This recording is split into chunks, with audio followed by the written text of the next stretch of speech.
Live. Everywhere. On netrootsradio.com.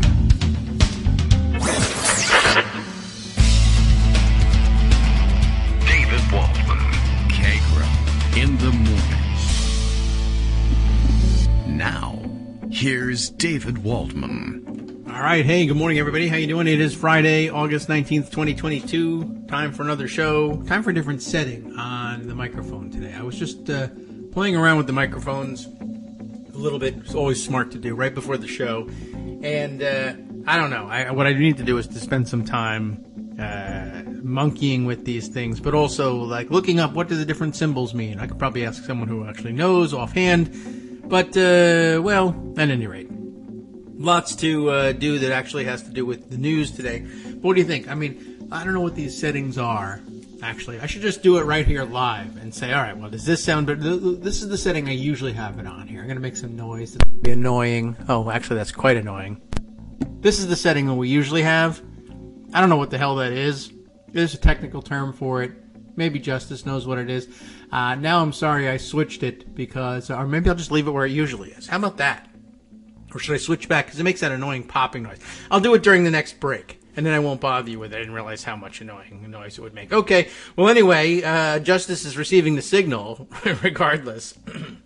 So we can roll forward with whatever we, quote-unquote, had planned for today, which was nothing, except to dive back into Pocket and bring you some of the stories that have fallen by the wayside during the week. This is the usual plan.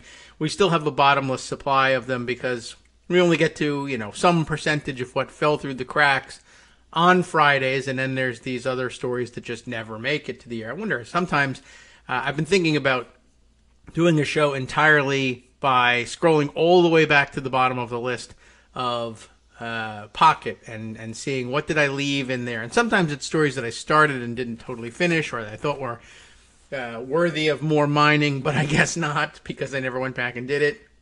And then I suppose there's the odd story that I did do and did cover and forgot to take out of the queue. That's always possible too. Anyway, let's see. One of the things I wanted to go back to, I figured it would be constructive if we started with another 15 to 20 minutes on exactly what was the story behind the old hoist with his own petard story.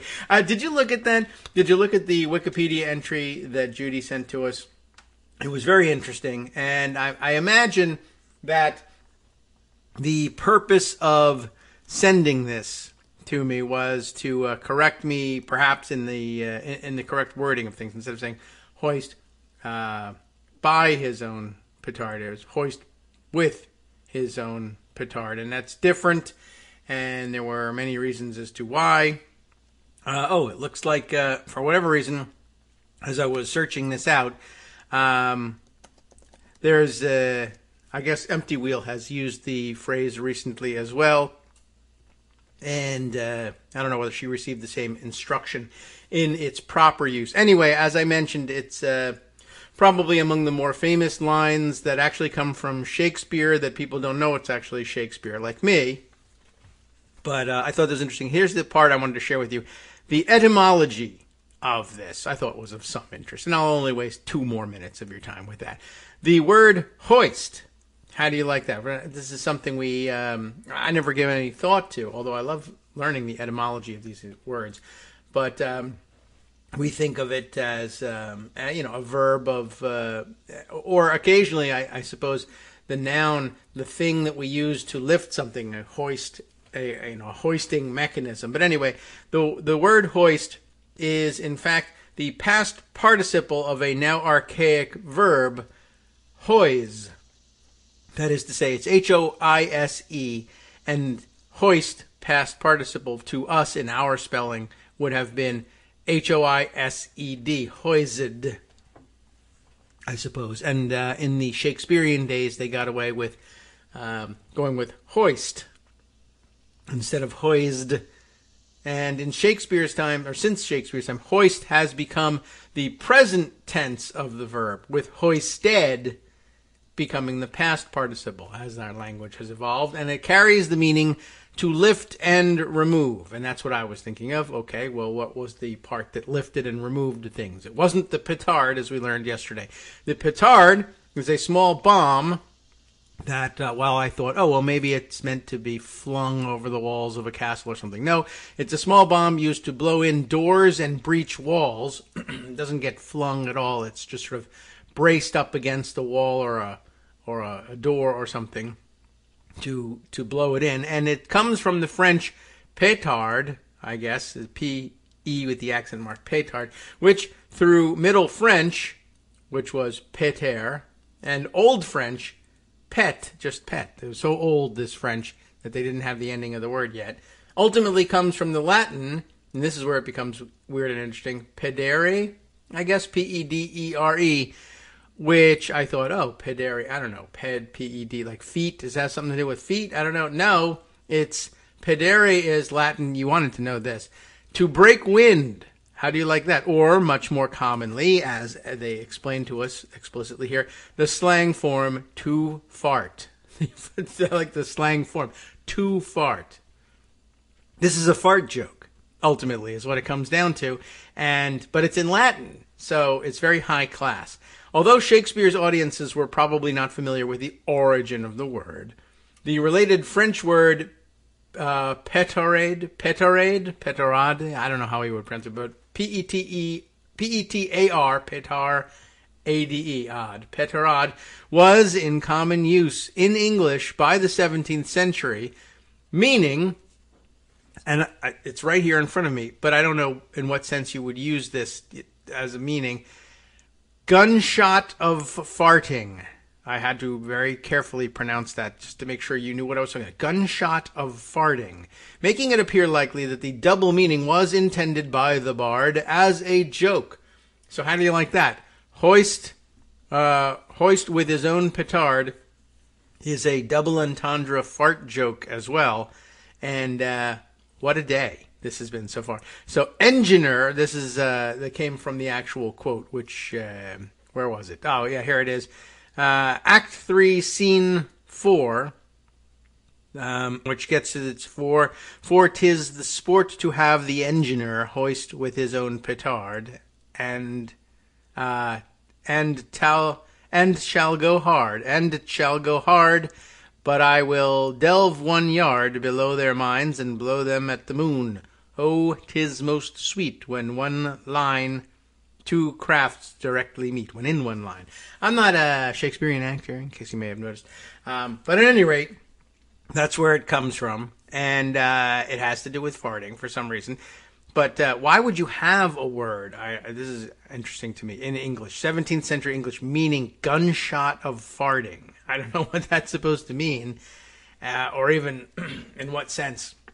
Is it that the gunshot sounds like a fart? Is it the description of a fart that sounds like a gunshot? I have no idea. But it's both gun fail and a fart joke, and I appreciate it. Engineer, of course, although the origin of the modern engineer had the meaning specifically of a military engineer or sapper, someone who works with military engines like mines, grenades, and siege engines. The word should be pronounced with the stress on the first syllable. I appreciate that pronunciation guide. The phrase itself is a variation of 2 earlier proverbial expressions. The fowler is caught in his own net. I have never used that one. And to beat one at his own weapon, which we perhaps use as beat one at one's own game. But there you have it. So maybe not, I guess if it's to beat you at your own game isn't exactly the meaning we would have wanted to use it for when we were discussing, I imagine, Trump yesterday. So there you go. Another 5 minutes on archaic usage and Shakespearean rhetoric as well. And now more discussion about what petards are, petards, and how they were actually used. And also, it's one of the few words with the tard suffix that you're still allowed to use in polite society today. So there you go. Anyway, there's more, I promise, that has to do with the news. Now that the petard news is done, we can move on to the rest of what's in pocket and some of the things that Greg prepared us with today. Let's see. First of all, why not start with this fun piece from the Los Angeles Times, where they've published an editorial that says more or less what we've all been saying, although perhaps we've been saying it, I don't know, perhaps I would even guess more strongly. But I read it yesterday and it was great. Can't read it today because the Los Angeles Times has paywalled it once you've read it once, but it was an editorial. Trump should be charged for crimes against the United States. All right. That's a pretty good start to the day. You know, what you do with them afterwards is a matter of some debate, but why not?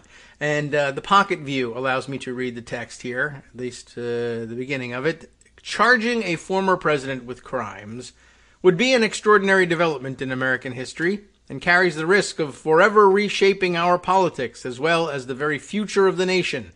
It should not be undertaken lightly. But former President Trump's multifaceted attempt to overthrow the results of the 2020 election that culminated with him inciting violent mobs to attack the Capitol on January 6th, as Congress was certifying Joe Biden's victory, was also an extraordinary development in American history. Yeah, I think so. One that nearly destroyed our democracy. The country is already in uncomfortable, uncharted waters, navigating the wreckage Trump left in his wake. What's needed now is not genteel deference to political norms, but an unflinching pursuit of justice.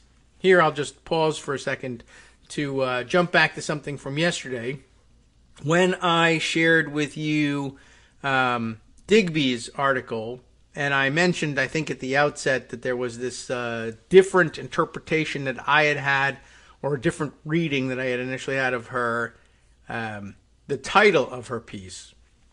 And I didn't get back to what that alternate reading was. The title was, Enough Politics Before Law, the U.S. Must Abandon Presidential Privilege and Prosecute Donald Trump. And my eyes went directly to the privilege part of that. What she meant here, I think, is getting rid of the presidential privilege of, gosh, if not, well, if the president does it, then that means it's not illegal. Then at least, well, gosh, it's so uncomfortable and we can so comfortably dismiss it as third world banana republic stuff, as the Republicans are doing now, to prosecute a former president for any reason. But, I mean, well, for one thing, we should abandon that presidential privilege under which we disfavor the investigation and prosecution of former presidents who have actually committed crimes. I mean, the idea that it originally was supposed to be, well, you don't trump up, with, small t, trump up crimes just to get back at your political rivals. Well, for one thing, you've replaced them in office, and that should be quite enough for you. But yeah, what they're talking about when they say, oh, well, this is banana republic, third world kind of stuff, is it's not enough for you to just have the victory. You have to stomp on the former occupant of the office, imprison them, make it illegal to be a member of their party, etc. Though we never really gave very much consideration to whether or not that actually was warranted in the political situation in those third world countries. I mean, sometimes you're overthrowing a real dictator. The danger, of course, is that you're just replacing one dictator with another, and that frequently happens as well.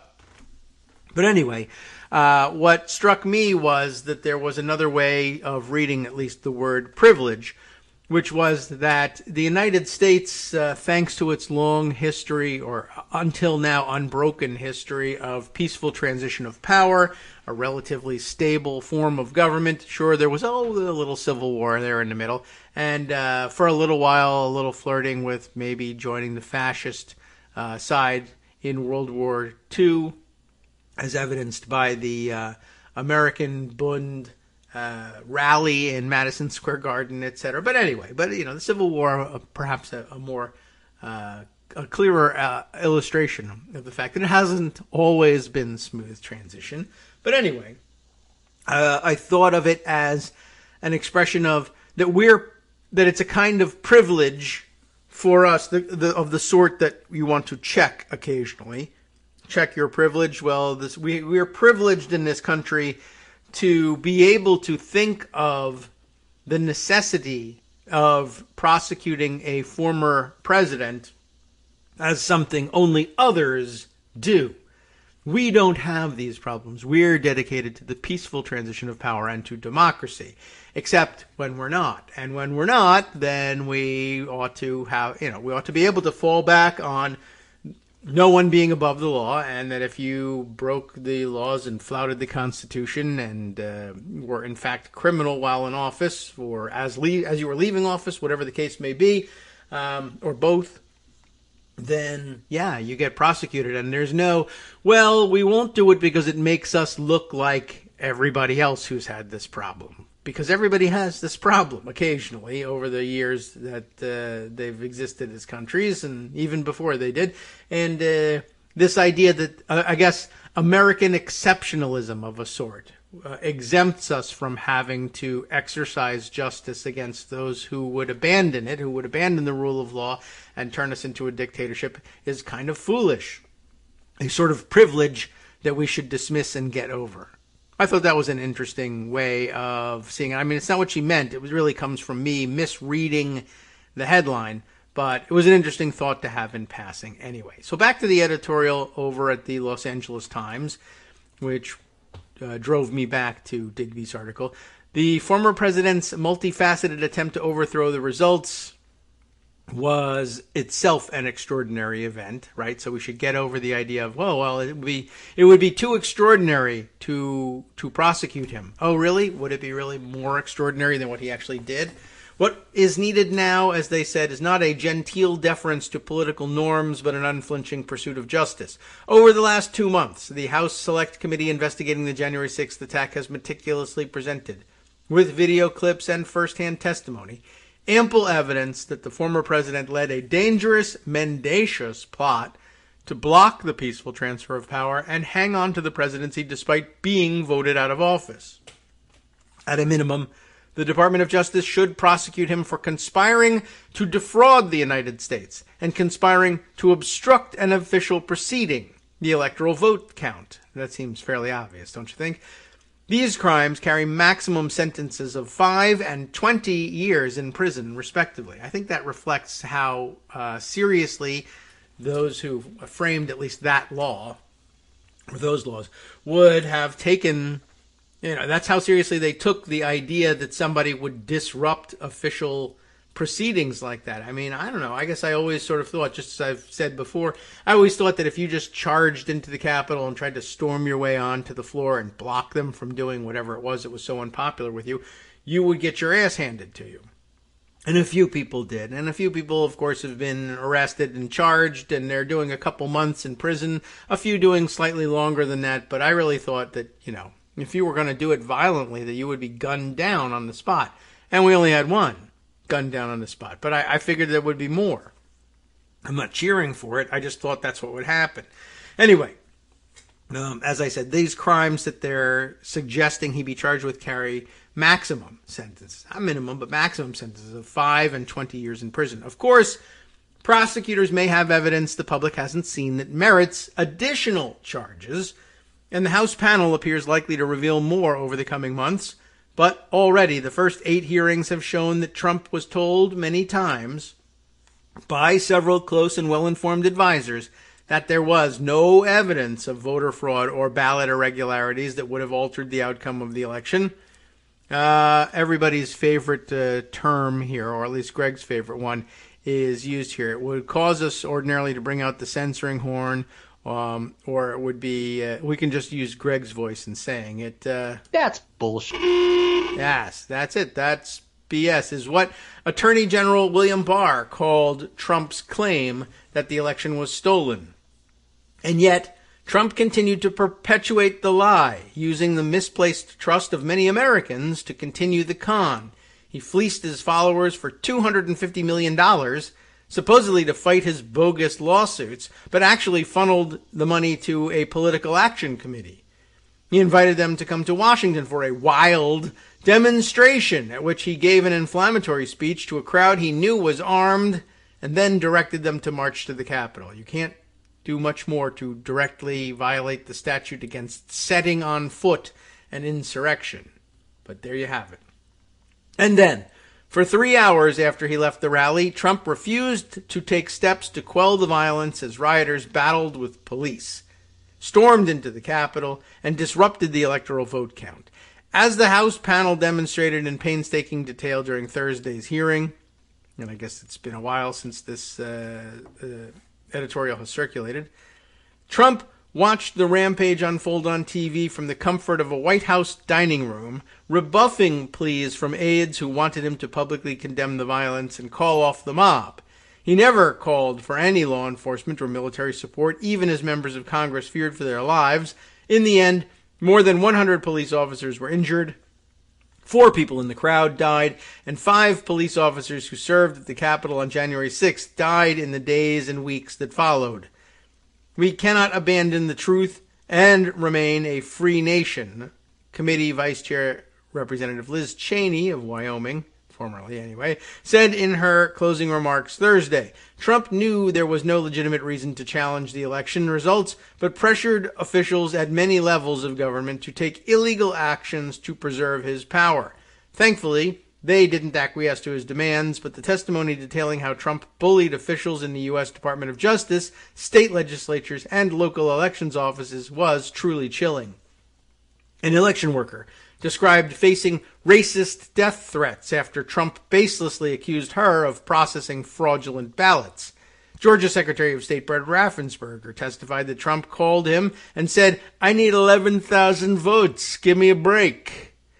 And then there is the jaw-dropping evidence. I thought that was pretty jaw-dropping myself, but there's even more jaw-dropping evidence of Trump menacing his own vice president. I guess that does qualify. As the violence mounted on January 6th, Trump lobbed a tweet saying Vice President Mike Pence, quote, didn't have the courage to do what should have been done by rejecting electoral votes for Biden. The tweet further inflamed the frothing crowd that chanted, "Hang Mike Pence." Secret Service agents protecting Pence at the Capitol described being so afraid they called loved ones to say goodbye. Trump, though, thought Pence deserved it and didn't think the rioters were doing anything wrong. White House aide Cassidy Hutchinson testified that she heard Trump's chief of staff say. Altogether, it demonstrates a tyrannical pattern in which Trump wielded the power of the presidency to work numerous channels to overthrow the will of the voters. That's evidence of criminal behavior that must be evaluated in court. One of the arguments against prosecuting Trump is that it violates American norms because impeachment by Congress is the proper venue for holding a president accountable, not a criminal courtroom, and the Senate failed to muster the 2/3 majority required to find him guilty of inciting an insurrection. This is a flimsy argument. Trump's misconduct took place in the period between losing the November election and inciting the riot on January 6th. Maybe. By that point, only 2 weeks remained of his presidency, so Congress didn't have the time to mount a thorough impeachment proceeding with the benefit of the evidence the House panel has gathered over the last year and a half. Besides, Trump's entire political persona, from his campaign through his presidency, was about breaking norms. Why would it be taboo now to take an unprecedented step in response to unprecedented conduct? It's not. Another argument against prosecution is that it could backfire and wind up empowering Trump instead of imprisoning him. Trump will be in the spotlight as the case drags on. He would likely cast it as political retribution by Biden's Justice Department and use the process to develop a new arsenal of conspiracies with which to stoke his fans' grievances. Proving guilt beyond a reasonable doubt is difficult. If the prosecution is successful and Trump is acquitted, unsuccessful, I guess. Yes, if the prosecution is unsuccessful and Trump is acquitted, he could gain more currency than he has now as a political loser. Maybe. This seems like a legitimate risk, but not a sufficient reason to back away from the pile of evidence that points towards Trump's culpability.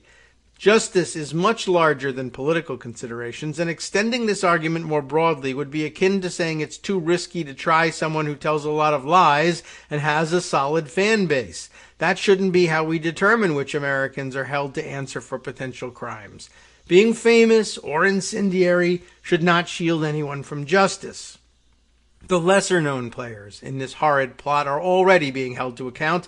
Federal prosecutors have filed criminal charges against more than 850 people who participated in the January 6th mob, including charges for assaulting police officers with deadly weapons, entering a restricted building with deadly weapons, destroying and stealing government property, and obstructing an official proceeding.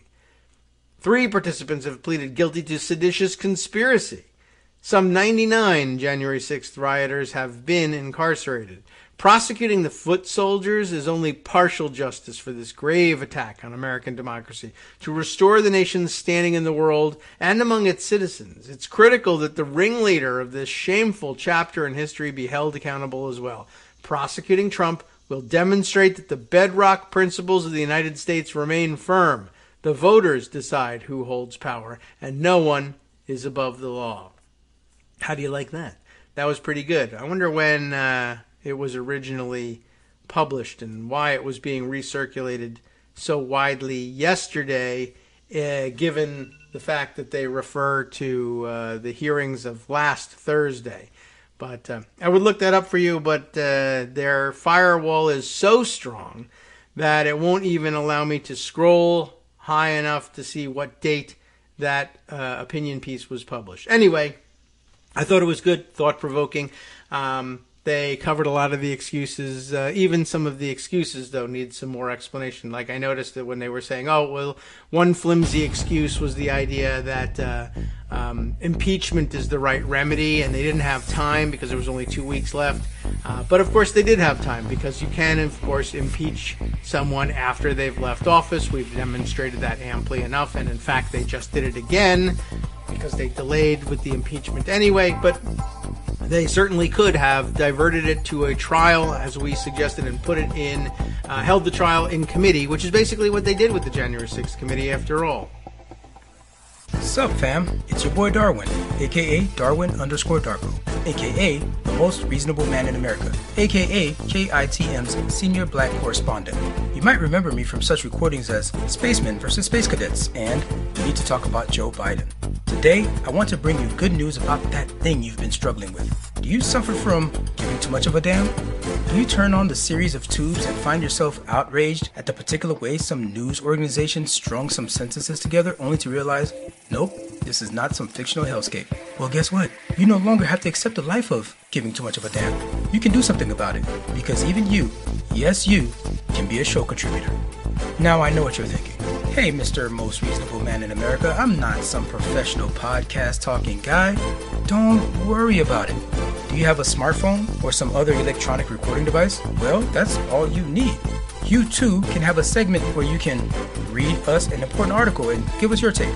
Read one of your own original essays, or even just give us your commentary on something you'd like to share that's important to you. Fair warning though, side effects may include general punditry, having opinions and hot takes, getting stuff off your chest, and hearing your own voice. If your recording lasts longer than 5 to 7 minutes, please consult kagrox@gmail.com. That's KAGROX@gmail.com.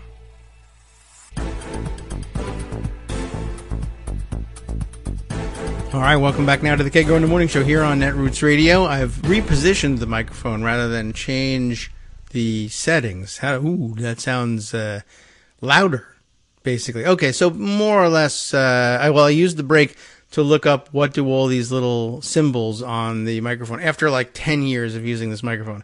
What do they actually mean? I know that, and I recognized the terminology as soon as I looked it up. I definitely did read this stuff before, but what I didn't see was about the information about the positioning of the microphone. So I've changed the positioning a little bit, and we'll see whether that makes the show unlistenable for the rest of you. I don't know. But apparently there was a little do speak to the microphone this way, and showed a little diagram of how you should position it, and don't do that. And then I realized, the don't, that's what I've been using. But for 10 years, it has worked beautifully, I think. And we'll see. Does this give me a richer and more, I don't know, whatever more kind of tone you would want? Does it? I don't know.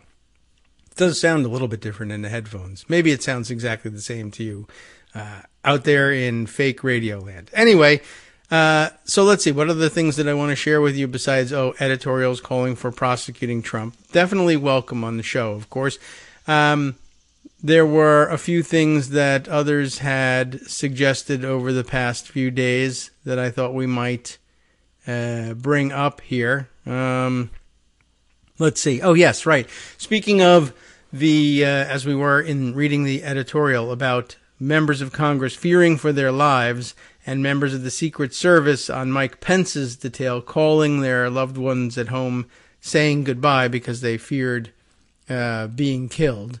There was this story that broke the other day. I did notice it, and Rebecca Romans sent a reminder of it from yesterday, saying that I guess at some point, who's the source of the write-up here is Citizens for Ethics, CREW, so the Citizens for Responsibility and Ethics in Washington, letting us know that the Secret Service apparently held on to, as they say, or sat on, as other people put it, Pelosi threats until after the insurrection. The news there being that, I guess they had some specific reason to believe that Nancy Pelosi's life was under threat during the January 6th insurrection. I mean, generally speaking, it was clear and obvious, but I guess they got word of some specific danger prior to January 6th, but then didn't tell her. Although, honestly, without reading the story so far, I could tell you, I don't know that it's different from any other day. I mean, I think there's probably threats floating around the internet against Nancy Pelosi's life all the time. She's such a lightning rod for the right. That's part of the job she serves in. I mean, it shouldn't lead to death threats constantly, but it's a matter of, just reality. It does. And we already knew, of course, from video of January 6th that have circulated since that there are plenty of members of the mob roaming the halls of Congress, shouting out, looking for Nancy. Nancy, come out and play, and we're going to get you, Nancy. But I guess they must have had some specific threats beforehand and didn't tell her, which really, honestly, like I said, I'm wondering whether it was just a decision like, well, why ruin her day? I mean, there's death threats against the Speaker of the House every day. We're here, we protect her, she's got a security detail, but there's threats against the president every day, and we just, roll with it. That's what we do. Okay. Now, Scott Anderson reports in real time via text that the new positioning of the microphone gives me, as he says, that NPR sound. Intimate, yet authoritative. So that's pretty good. I like that, and maybe this is the better sound. It's a pretty awkward look for the microphone, just the way I have things set up. And it's not easy to get that. And now that I think back to it, I probably did see this do-don't kind of setup before. Although I don't know if I saw it put in exactly those terms. But I have the microphone on a spring-loaded boom arm that clamps to the desk and holds the thing up and over my computer and then in front of my face.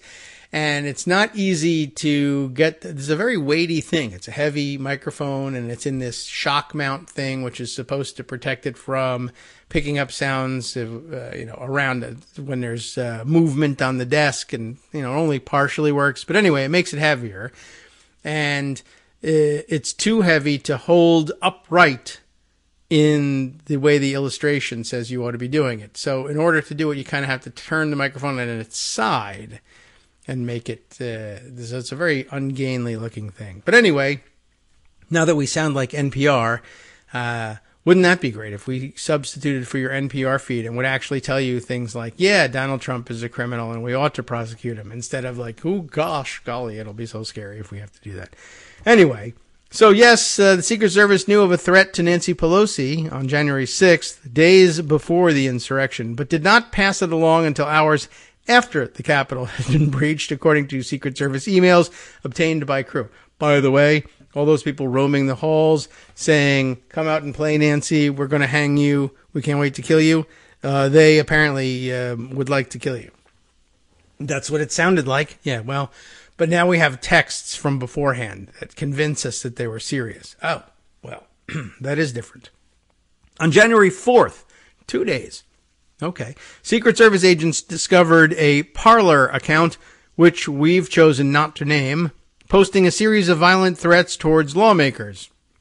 Other profiles with the same name appeared on Twitter, MeWe, I don't even know what that is, but I guess it's social media, and it's MEWE, MeWe, BitChute, YouTube, and Facebook, and Gizmo, and Kronk, and Ding Dong, and Yoo-Hoo, and whatever else there is out there. It's a weird bunch of names we have. On December 31st, the account posted, January 6th starts, hashtag 1776, all over again. Fight for everything, and listed enemies, including Pelosi. At 5:55 p.m. on January 6th, after hours of defending the United States Capitol from a violent mob, the United States Capitol Police received the post along with a message from the Secret Service. Good afternoon. This is 5:55 p.m. on December 6th. Good afternoon. How are you today? The U.S. Secret Service is passing notification to the U.S. Capitol Police regarding a discovery of social media threats directed towards Speaker Nancy Pelosi. You think? I mean, really, it's not a surprising thing that they wouldn't necessarily go out of their way to pass those things along. What's surprising to me is that come 5 p.m., 6 p.m. on January 6th, they thought,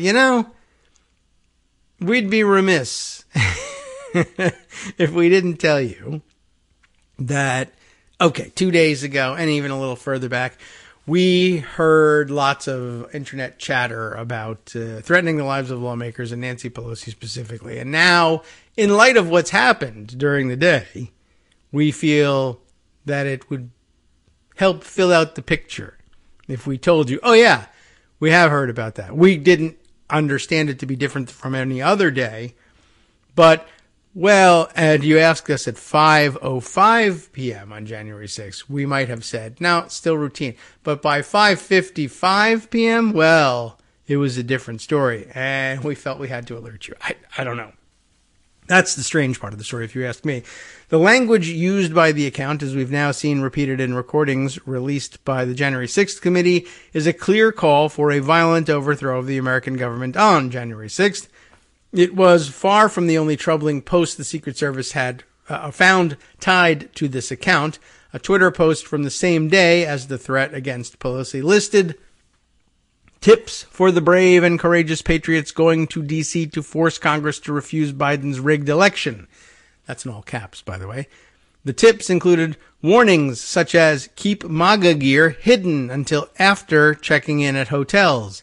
D.C. is very blue and a hotbed for Antifa/BLM. Stay with the large group, especially at night, and be wary of D.C. police officers. As January 6th loomed, the threats got more specific. Now, this is quite specific. Biden will die shortly after being elected. The account posted on January 2nd. Patriots are going to tear his head off. Prison is his best case scenario. Ooh. We're all on a mission to save America. Lone wolf attacks are the way to go, read the post. On the following day, stay anonymous, stay alive, guns up, patriots. In the past month, we've learned that the Secret Service failed to prepare for violence on January 6th, despite receiving explicit warnings, then deleted key evidence from the day, likely breaking the law. That's a little more concerning, I think. The delay in notifying Capitol Police about the threat to the Speaker of the House only adds to the impression that the agency failed to do its job and leads to more questions. Why did the agency wait 2 days until after the Capitol had been breached and congressional leaders were in hiding to pass it along? Again, I still think, on the whole, they might be excused, perhaps, under the reasoning that we see threats to Pelosi's life every day. But maybe they don't. In which case, then, I guess they should have spoken up. I don't think anybody thinks that they did a terrific job during the January 6th period, leading up to and after. But I'm not certain that it was that they really dropped the ball here by not passing that on. Although by choosing to pass it on at 5:55 p.m. that day, they certainly gave everyone every indication that they ought to think that way about the Secret Service. Okay, let's see. Another thing that Greg had passed on yesterday and that we didn't get a chance to introduce to the show, and that's largely because it appears on video and I have to engineer up on the big computer, cue it up so that we can hear it. But he did send along this tweet from Eric Hananoki. Do I have that correct? Eric is, I'll click on all the things I need to click on. Senior investigative reporter with Media Matters for America, covering right-wing media and extremism. So it's right in his wheelhouse. Doug Mastriano, Eric says, has repeatedly used, quote, prophet Julie Green to campaign. And here's a video of this weird lady, Julie Green, making her podcast. The interesting thing I think you'll find about her is that she can't read very well. She's doing a scripted radio show, and it becomes very obvious because she reads like Trump. She stops at the wrong place in sentences. I mean, everybody makes those mistakes, but if this is the only clip that's circulating about you, there are more, I'm sure, but if this is the only one you see, you're going to have a very weird impression about what this person is like. So anyway, she looks like a bit of a kook, and there are some artifacts in the background of her video podcast that tip you off, like the culturally appropriated shofar behind her. At any rate, this wacko, in her prophecy, she calls herself a prophet. Green claims Pelosi, quote, loves to drink the little children's blood, and was part of sacrificing the children to Baal, who I think she calls Baal, in this video, and will pay the ultimate price with her life, according to this 1 minute and 33-second clip. And maybe I'll play some of it, and you'll get the sense of what I'm talking about when I say she's also not terrific at reading. They know Nancy can't handle the presidency. No. They know she's a drunk. But they know she is dying. And they helped with that. They are now disposing of anyone they feel is no longer useful to them. Useful to them. She failed the puppet masters with her 2 impeachments. That didn't work. No assignment in anything they gave her against Trump. It didn't work. So now she is seen as a failure. Her days are coming to an end, and she will not last until the 2020 midterm elections. She'll be visited by the angel of death for her crimes against my nation, and the blood is dripping from her hands. She loves to drink the little children's blood. What? By drinking this blood, they believe they will receive a longer life. Yes, a true witch. She really is. Yes, she really is. She was part of sacrificing the children to Baal. Baal. She loved murdering for him. She loved it. She will pay the ultimate price with but now she life. doesn't. And her life is now over. For the facts against you and the baby she killed, along with giving money from her bills to help with trafficking the children, and of course to finance Epstein Island and that lifestyle. Okay, so yeah, basically a total lunatic. Anyway, I guess the warning is that this idiot is apparently get rid of this thing. Frequently on the campaign trail for Doug Mastriano. I guess Eric's thread has any number of clips from her. I mean, we should just play her for the rest of the show because it's kind of weird and entertaining in a strange way, but not a terrific reader. And I'm wondering if she writes her own material. But at any rate, I just thought I would make you aware of her. Julie Green, not that hard to remember. And we'll see whether she becomes a repeat character in these broadcasts or in the news generally. All right, let's see. Other things to share with you. Some developments in the Mar-a-Lago case. NBC News reported yesterday that there was a hearing over unsealing the affidavit along with the warrant. The warrant has been released publicly that is the warrant for the search from last week, the week before, I can't even remember anymore. And Republicans have been calling for the release of this affidavit, which, as I explained to you, is basically the evidentiary underpinnings of the warrant. Someone had to swear in an affidavit to this magistrate judge that they had sufficient evidence that you would find evidence of a crime at Mar-a-Lago, specifically these kinds of materials, and you should look in this specified places or these specified places for it. All of the elements necessary to issue the warrant were a part of it, but the identity of the affiant, the person who makes these accusations, affiant or affiants, depending on how many there were, was remained under seal. And in fact, what the government is hoping to do is to keep the entire affidavit under seal, lest they give away sources and methods, essentially, by which the DOJ continues to collect damning information about Trump and his operation.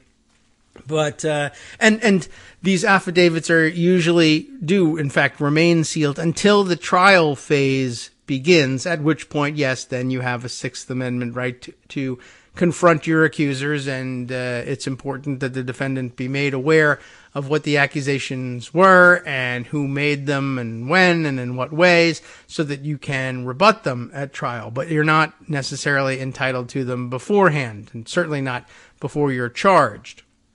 Still, they're making such a political stink about it, and Republicans are aware that they usually don't release this thing, so wouldn't it make fantastic fodder for the conspiracy-minded among the Republican base to demand the release? They won't know that very typically these things are not released.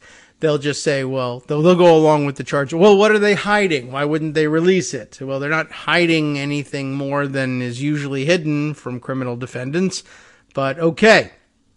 At any rate, it turns out that the magistrate judge must be feeling some of that pressure, because he now says, or said yesterday, that he's inclined to unseal parts of the Mar-a-Lago search affidavit and has ordered the government to submit redactions, proposed redactions. Essentially, I think we should release this thing. If you think there are pieces of it that are too sensitive still, you can suggest that we redact them, and then we will have a conference about whether or not that stuff needs to be redacted or not. And we can do it in camera, ex parte, in other words, in the judge's chambers without the other side present. It'll just be a conference between the judge and the prosecutors to hash out what will and won't be redacted from the document. So let me give you the reporting here. Mark Caputo, Dara Gregorian, and Rebecca Shabbat are the reporters on this piece. A federal judge on yesterday, said he is inclined to unseal at least some of the probable cause affidavit used to secure a search of the former president's Florida estate and ordered the government to submit proposed redactions. On my initial careful review, there are portions of it that can be unsealed, Magistrate Judge Bruce Reinert said after a hearing where a top government lawyer contended the document's release could jeopardize an investigation that is still in its early stages.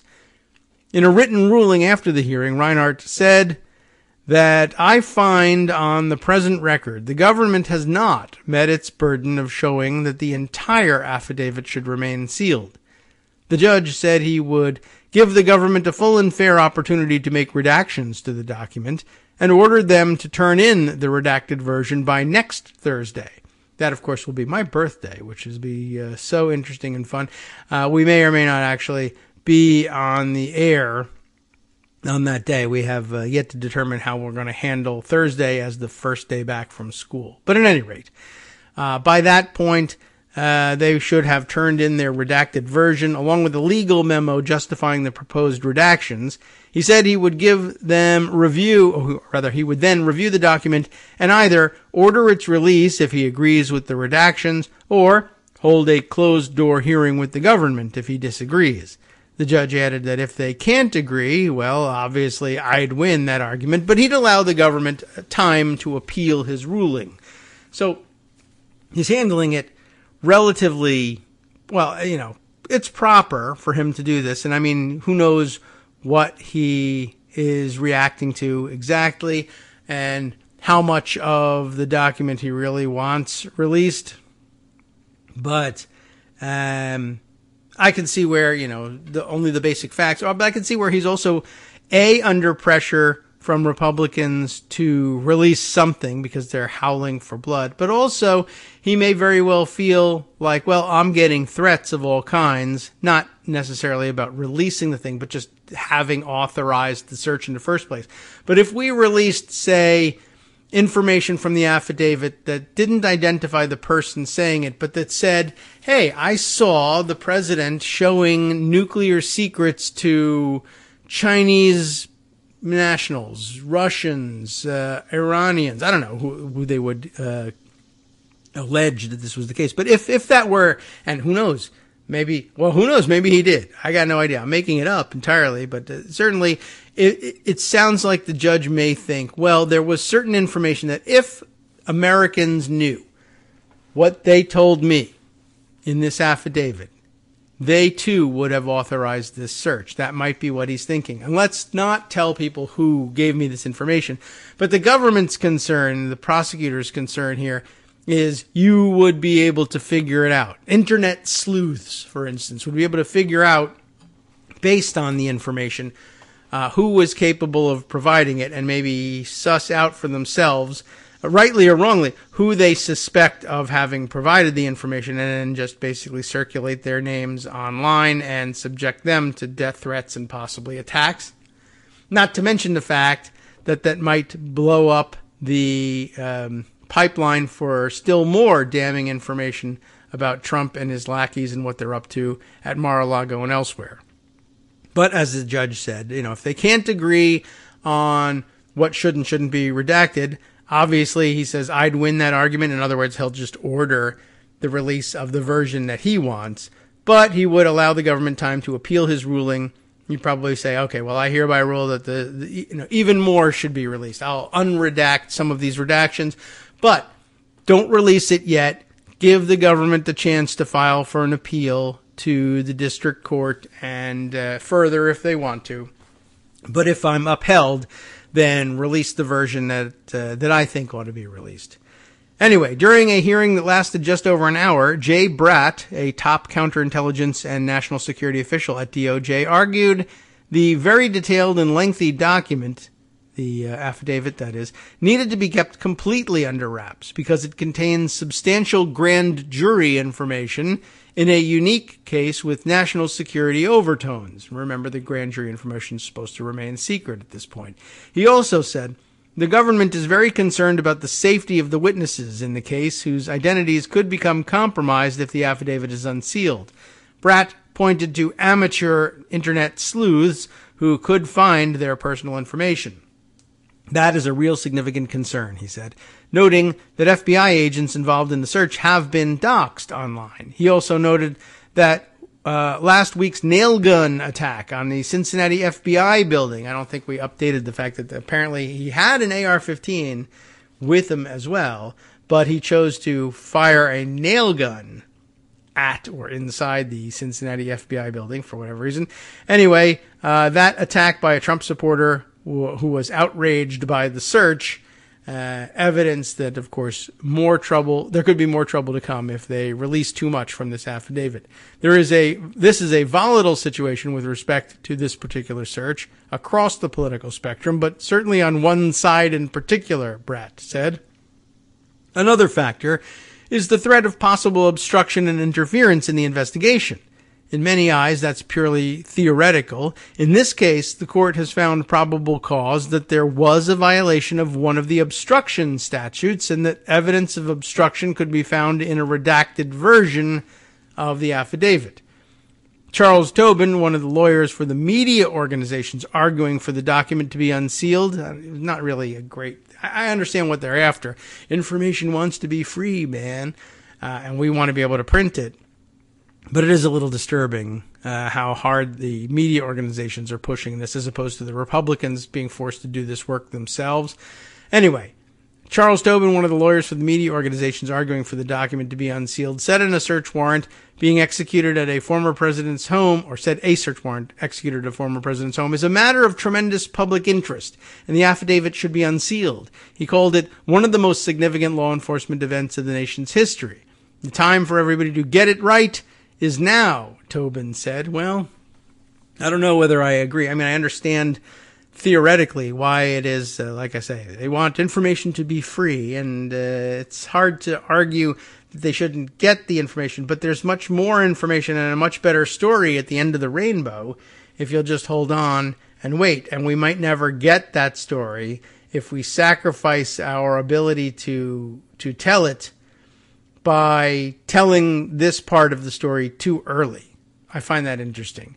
Especially in light of, as I think back to like 2004 and the media agreeing to keep quiet because it was too close to an election. Remember that whole thing? Keep quiet about George W. Bush's newly discovered domestic surveillance programs that they wouldn't report for fear of upending the elections. But these elections, they, I guess, don't matter to them. I'm not certain what, or maybe they'll say, we learned our lesson. We're not supposed to do that. We should get that information out immediately. Between this and all the books that people have written, waiting years in some cases to tell us information about just how insane Donald Trump was and what danger we were in because he was the president. And now they can't wait anymore. I find that kind of interesting. James Moon, a lawyer for the conservative group Judicial Watch, said the government could black out portions of the document. I don't think anybody is asking the floodgates be opened, he said. Although some people are asking that. Trump lawyer Christina Bobb, the one from OAN, right, was in court for the proceedings but did not make any arguments. Interesting. While Trump and his allies have publicly called on the judge to release the affidavit, attorneys for the former president did not file any court papers arguing for its release. Asked why Trump's legal team didn't file a motion regarding the affidavit, Bob told Fox News host Laura Ingraham on Thursday night that we really just chose to see how it would play out. That's interesting. And of course, also Trump won't pay his legal bills. Earlier Thursday, Trump spokesperson Taylor Budowich praised Reinhart for having rejected the DOJ's cynical attempt, as he said it, to hide the whole affidavit from Americans. However, no redaction should be necessary and the whole affidavit should be released. So yeah, they are calling for the floodgates to be opened to Judicial Watch. That's weird that you missed that. Given the that is, of course, the whole affidavit should be released, given the Democrats' penchant for using redactions to hide government corruption. We're still on that. All right, time for us to take another break, this time for the top of the hour. 1 minute, and we'll be right back.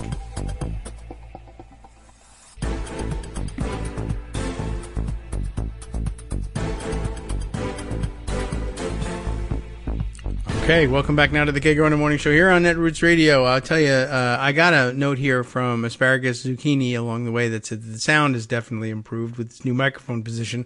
What is not improved is my ability to correctly manipulate the mute button, but that was never really good anyway, so I don't think we lose anything by changing this position. It's just awkward and weird and funny looking, but you don't get to see it, so that's okay too. All right, let's see.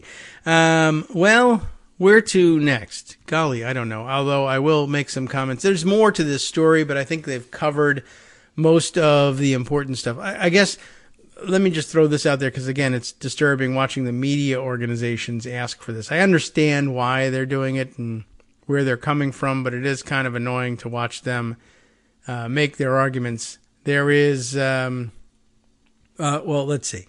We left off by with Taylor Budowich, the Trump spokesperson, saying, oh, well, they should release the whole thing, which Judicial Watch just finished saying no one's asking for the whole thing. Oh, Trump is asking for the whole thing? That's weird. Anyway, Judge Reinhart, or Magistrate Reinhart, scheduled a hearing Tuesday after the Department of Justice had informed him that while it didn't oppose unsealing some innocuous documents related to the warrant, it was vehemently opposed to the affidavit being made public. Lawyers for the department said the release of the document, which lays out the evidence of possible crimes that were the basis for the search warrant, could cause significant and irreparable damage to this ongoing criminal investigation. If disclosed, the affidavit would serve as a roadmap to the government's ongoing investigation, providing specific details about its direction and likely course in a manner that is highly likely to compromise future investigative steps, they wrote, warning it could also impact cooperation from witnesses. And it sounds pretty likely, right? The hearing was granted after a group of news organizations, including NBC News, who we're reading from now, filed court papers asking Reinhart to publicly release the affidavit, citing the historically significant, unprecedented execution of a search warrant in the residence of a former president. Not since the Nixon administration had the federal government wielded its power to seize records from a former president in such a public fashion, the filing said, arguing that clear and powerful interest, singular, in understanding these unprecedented events weighs heavily in favor of unsealing the entire record filed with this court. So there are two parties calling for the entire record to be disclosed. Judicial Watch is lying, not to anyone's real surprise. The FBI executed the search warrant on Trump's Mar-a-Lago property on August 8th. A copy of the search warrant and property receipt unsealed by Reinhart at the government's request on Friday showed agents removed 11 sets of classified documents, including some labeled top secret. A document attached to the search warrant said agents were searching for physical documents and records constituting evidence, contraband, fruits of crime, and other items illegally possessed in violation of 3 laws, including a part of the Espionage Act. The section cited in the search warrant applies to activities such as gathering, transmitting to an unauthorized person, or losing information pertaining to the national defense, and to conspiracies to commit such offenses, according to the DOJ's website. Okay. So that's where we are, and it's kind of odd that all of a sudden, it does strike me as odd that all of a sudden, well, not really all of a sudden, I mean, they're supposed to have been concerned with this all along, but in light of how frequently the star reporters of these media outlets withhold information until the publications of their books, that they should now be in court saying, it's such an extraordinary thing that we actually have to have access to all the information right now. We can't wait for the situation to play out, even though it might result in much more explosive and revealing information later, and, importantly, might not result in that additional information later if we release this information now. We still prefer to have this information now. It's not on them to prove the rest of it. They just report what becomes public. And there's no real reason for them, I guess, to delay their gratification. Even though the big problem we keep having with their individual reporters anyway is that they force us to delay our gratification and wait for their reporters to publish books outside of their work at the paper, which I always found kind of interesting and weird. Like, why doesn't the paper demand having those details right away? And the answer is because I guess there's no legal mechanism for them to force the writers to publish that information in their papers. But here they can force the government to do it, or at least to release it so that they can publish it. And they probably shouldn't take advantage of that. That's quite annoying. But I understand they just generally want information to be free. And there are some balances to be struck here. But I don't think their position in court really validates a serious position. But you take the maximalist approach and see what you can get, I suppose. All right. Let's see.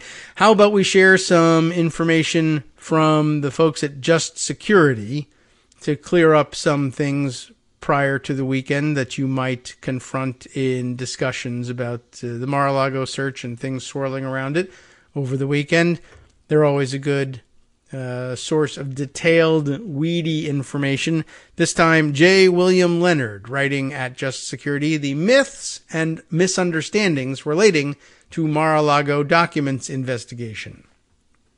Nice headline, but all the articles are missing. Anyway, in the days since former President Donald Trump announced on his social media platform, remember he has his own, that the Federal Bureau of Investigation had executed a search warrant at his home and business, because it's both, at Mar-a-Lago and Sex Dungeon, there has been much discussion as to what authorities Trump has or had as a former president and what laws or regulations he may have violated by possessing documents with classification markings outside of proper controls. This has led to the repeating of many myths and misunderstandings, often by the former president himself, as to presidential authority relating to classified information. In other words, it's his continued claim that it's all been declassified because he declared it to be unclassified. That has problems of its own, but of course, I remind you once again, one of the big problems with it is that the statutes under which he would be charged, if they are in fact the ones, if his charges turn out to stem from the citations in the warrant, none of those citations in the warrant discuss the need for this information to have been classified in order for his possession of it at Mar-a-Lago to have been a crime. I'm still seeing that mistake made, and perhaps somewhat more understandably because we're still in the early phases of getting this through people's heads. But still, after yesterday's show, people did make this mistake. I don't know why everyone in the world wasn't listening to yesterday's show about this being a strict liability crime. All day yesterday, several people on several different media outlets saying, okay, well, all very interesting, but what the real question is why he had that information. What was he planning to do with it? And no, once again, that is by no means the real question. It is an entertaining question. It might help us decide how severely to punish him now that we know he's guilty of it. I mean, yes, we have to wait to convict him in a court of law. I remember, I understand all that. No. I know I shouldn't be making fun of it. Love the rule of law. Didn't mean to upset anybody. But the fact that it's a strict liability crime still doesn't seem to have sunk in for most commentators.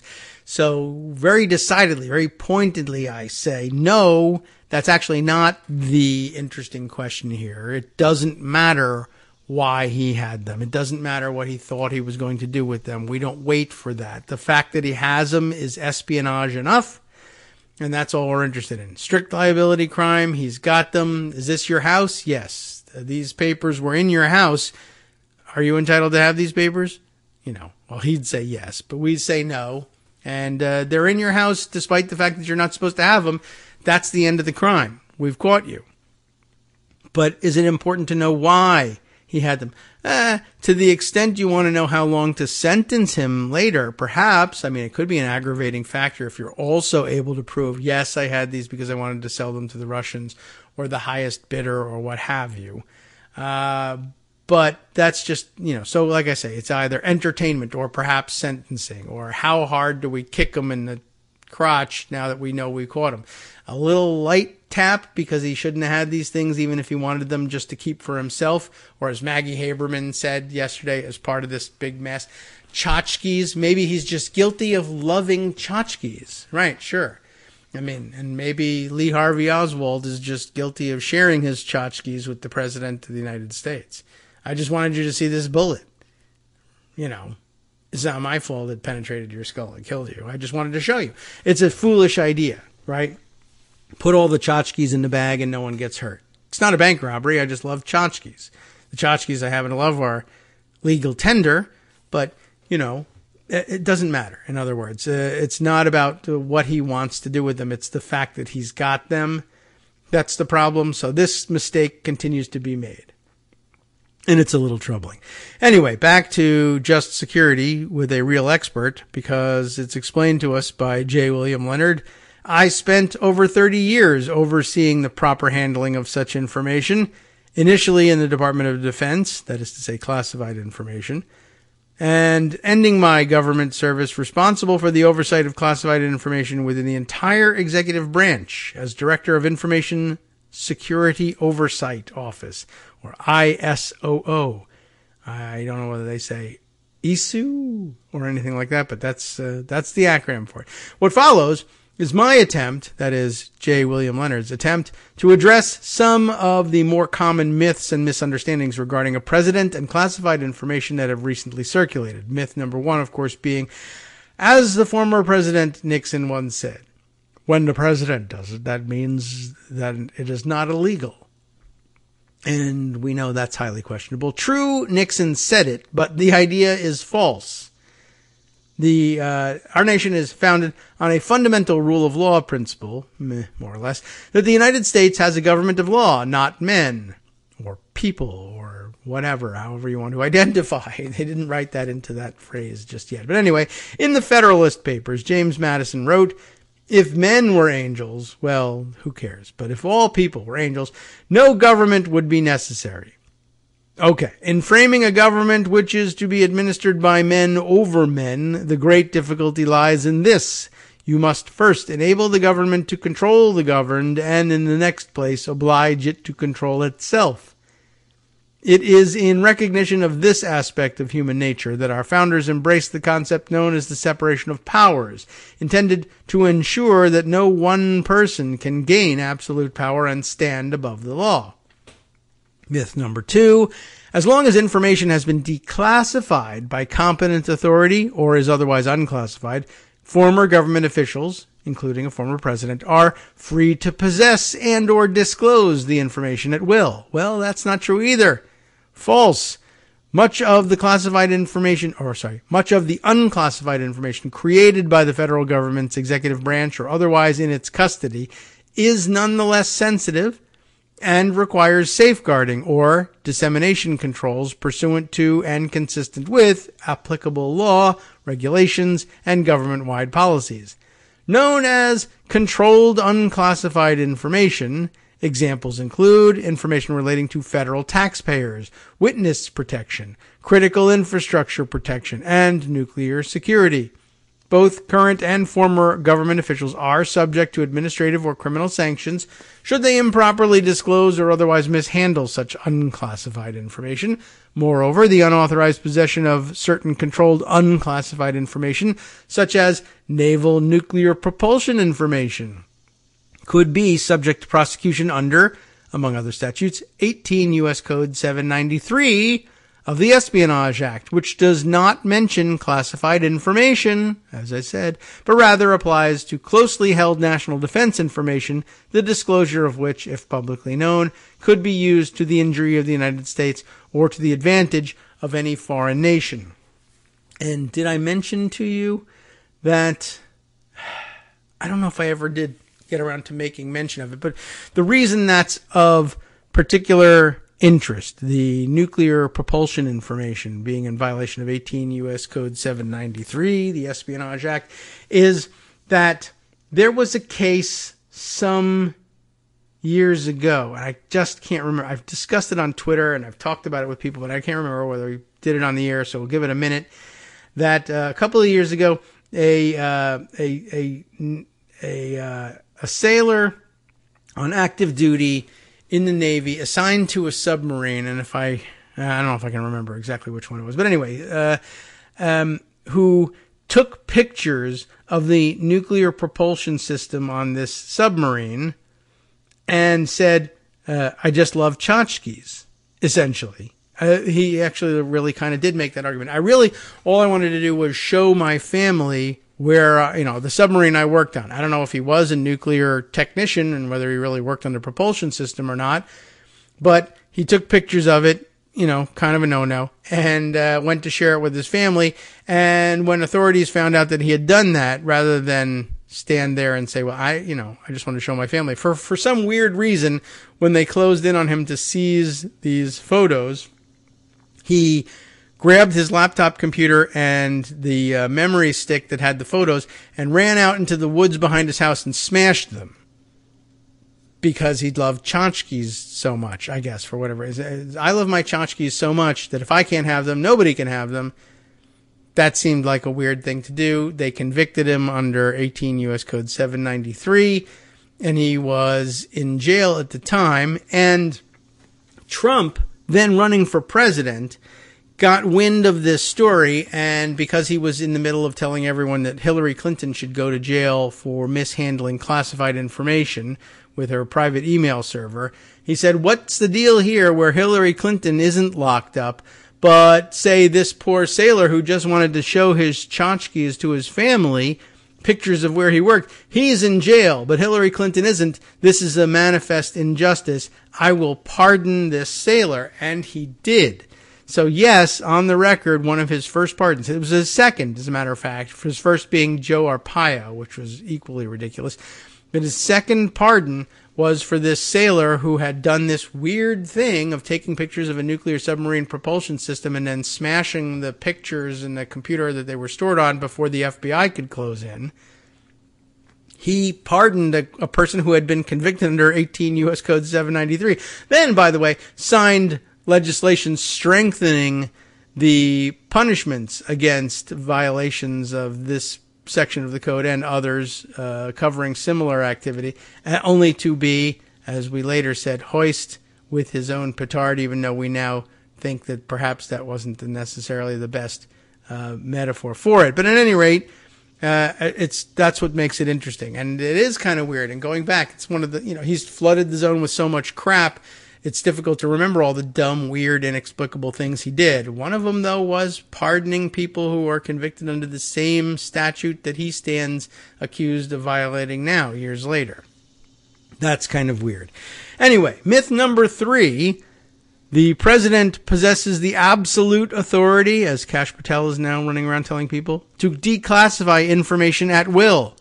Well, he says, partly true, partly false, as is the case with most things we examine on this show. During and after his presidency, Trump has repeatedly made this claim. It is true that the president's authority to classify and thus declassify information is, in the interest of the national security, derives from his Article 2 constitutional authority as commander-in-chief and the position of chief executive responsible for foreign relations. A Supreme Court decision, Department of the Navy versus Egan, is often used to assert unchecked presidential authority over classified information.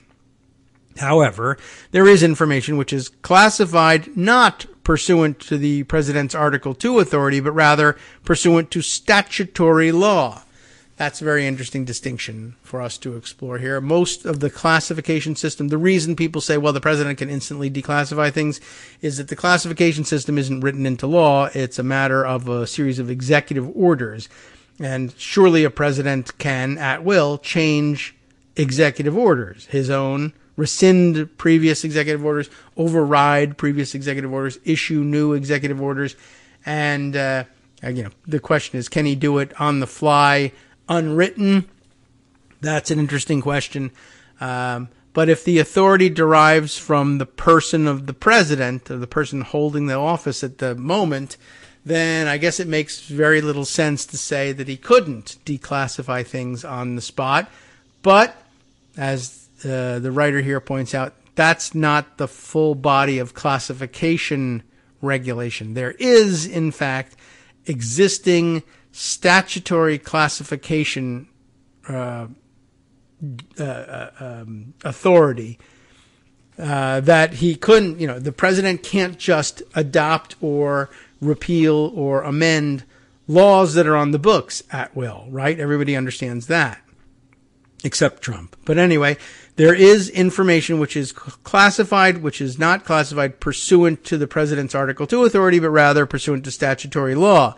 For example, nuclear stuff, like the Atomic Energy Act of 1954, as amended, states that all data concerning 1, design, manufacture, or utilization of atomic weapons, 2, the production of special nuclear material, whatever that may be, I'm sure they define it, or 3, the use of special nuclear material in the production of energy is effectively born classified, unless officially declassified or removed from the restricted data category in accordance with the Act. Unlike national security information classified pursuant to the President's executive authority, information classified by the AEA is not subject to automatic or unilateral declassification by a president, but rather requires review prior to the removal of classification safeguards. And wow, he had exactly that. Nuclear, I don't know what to call it exactly. Nuclear weapons, materials of some kind, not to build the nuclear weapons, but the classified information about them. And it may, or I don't know if we know enough to say whether it is of the type that was classified under the Atomic Energy Act or not, AEA. But I guess we'll soon find out. Another example is when an allied or friendly nation does not want revealed the fact that they have shared extremely sensitive information with the U.S. government. Unless the United States can convince a partner nation that their information can be adequately protected, they may be dissuaded from sharing it, thus placing the United States and its citizens at increased risk. To facilitate exchanges of such information, the United States has entered into a number of legally binding agreements with foreign governments. A notable example of Trump's violation of such an agreement dates from early in his administration. Who would have guessed that right away he would have violated this? You may remember it when reports surfaced that Trump had, in an Oval Office meeting, disclosed to Russian Foreign Minister Sergei Lavrov and the Russian Ambassador Sergei Kislyak highly classified information which had been shared by a U.S. ally, reportedly Israel, and concerned an Islamic State terrorist operation. Trump's alleged disclosure would have run afoul of the General Security of Military Information Agreement. That's what they call it, between the United States and Israel, similar to agreements with many other allied and friendly governments, which states in part with respect to classified information communicated directly or indirectly between our two governments, the recipient government will not release the information to a third government or any other party without the approval of the releasing government. While the president is free to repudiate this executive agreement, there is no indication that this was Trump's intent or that he did do so. Indeed, it remains in effect to this day. So he would be in violation of that. Myth number 4. Trump claims that while president, he had a standing order that documents removed from the Oval Office and taken to the residence were deemed to be declassified from the moment he removed them. That he just labels absurd.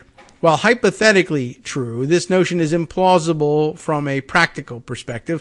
Most classified information, even information which passes across the president's desk, is classified derivatively. For national security information to become classified, an individual occupying a position with original classification authority, as they call it, must determine that the information meets the requirements for classification. Out of almost 3 million individuals with security clearances, ISOO, and remember he was the head of ISOO, has reported that less than 2,000 possess original classification authority. Everyone else classifies derivatively, i.e., they simply carry forward the original decision that specific information is classified. In fiscal year 2017, the last year for which such numbers exist, ISOO reported that there were 58,501 original classification decisions, compared to 49 million derivative decisions. Traditionally, rarely, if ever, does the president personally serve as an original classification authority. If the former president personally declassified information contained in documents removed to the White House residence, procedures should have been in place to notify the official who originally classified that information, who in turn would have to have notified the potentially millions of individuals who derivatively classified or otherwise had copies of that same classified information. No such procedures appear to have existed during the Trump administration. Of course, paperwork, no way they would have done that. As such, if Trump had in fact declassified the records in question, the original classifier and the myriad of authorized users of that information would remain oblivious to the fact that the information contained therein would no longer have the legal protections of the classification system. One such user was the president's own national security advisor, John Bolton, who stated, "I was never briefed on any such order, procedure, policy, whatever, when I came in," adding that he had never been told of it while he was working there and had never heard of such a thing after. Okay, so you see the issue there. There's copies sometimes of classified documents floating around, and they're stamped top secret, and everybody's treating them as top secret. But the president says, because I took it with me from the Oval Office to the residence to read there, I declassified it. Of course, I'm only declassifying it because technically, even I am not supposed to take it out of the Oval Office into the residence, and technically I could be in trouble if I did that, but you know how it is for presidents. They get to do whatever they want, and so therefore I was told I could instantly declassify this myself because all classification authority comes from me anyway, except that's not true. There's plenty of statutory and or statutory classification authority and classification authority that arises by treaty, to include that. But even if this is classification authority that arises from my Article 2 authority, How do all the people who are carrying around copies of this information and treating it as top secret get notified that it's no longer top secret? And of course, that's an awfully dumb approach to your use of classified information. Because the president is lazy and wants to read this in bed, all the rest of you have to change all of your behavior with respect to the treatment of these documents. This information, which is critical to the national defense, can now be shared with anyone, and you all need to know that, and we somehow have to spend millions of dollars notifying you of all that. Why? Is there a good reason that we should be sharing this information with people? That's a good information or good reason why this can and should be disseminated?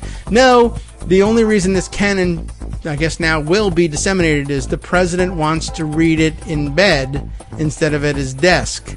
That's not a great reason, and you won't be surprised to learn it doesn't work like that. Hi, it's me, David Waldman, the same guy who was just talking to you a second ago. Our Patreon subscription drive is still going strong, with over 175 monthly donors who help keep us on the air. If we've helped keep you going during the pandemic, why not return the favor and help us keep going so we can all be together for the next disaster?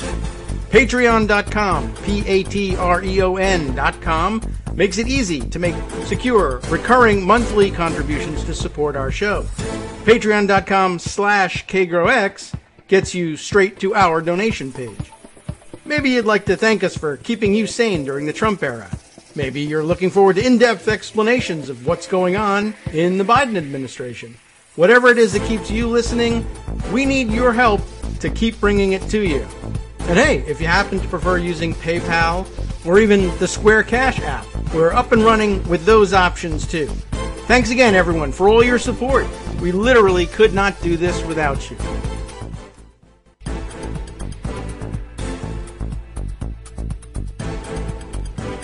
All right, welcome back now to the Kagro in the Morning Show here on Net Roots Radio with our microphone repositioned for this next segment.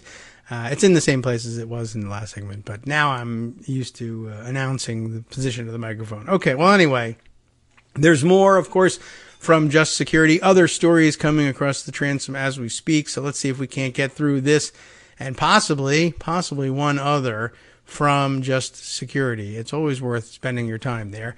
What are the other myths that we're blowing up here? Myth number 5, former presidents control the disposition of their White House records. Well, that's false. Starting with the administration of President Ford, and in reaction to the Watergate scandal of the Nixon administration, in addition to the Federal Records Act, records of each presidential administration are controlled by the Presidential Records Act, the PRA, depending upon which element of the White House is involved. What does this mean? In this act, Congress made it clear that the American people, and not the former president, owns the records and assigns responsibility to the incumbent president for the custody and management of his presidential records. As stated in the act, records can be in any media, including textual, audiovisual, and electronic. While many presidential records have been lost to history, starting with Franklin Roosevelt, the tradition has been made to make presidential records available to the public at presidential libraries. Congress legislated this policy, passing the Presidential Libraries Act in 1955 with the intent to preserve the documents and artifacts of our presidents, helping the American people to learn about our nation and our democracy. Beginning 5 years after the end of an administration, researchers and other members of the public can begin to access the records of a prior administration, subject to the restrictions of the PRA and the Freedom of Information Act, including the current rules governing the safeguarding of classified information. The declassification of presidential papers and records presents some unique issues and concerns which normally require a page-by-page or even paragraph-by-paragraph review and referral to the originating agency.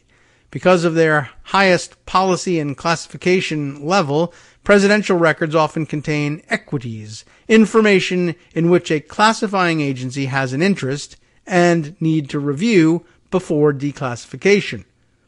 In addition, the records often contain multiple agency equities requiring referral to more than one agency.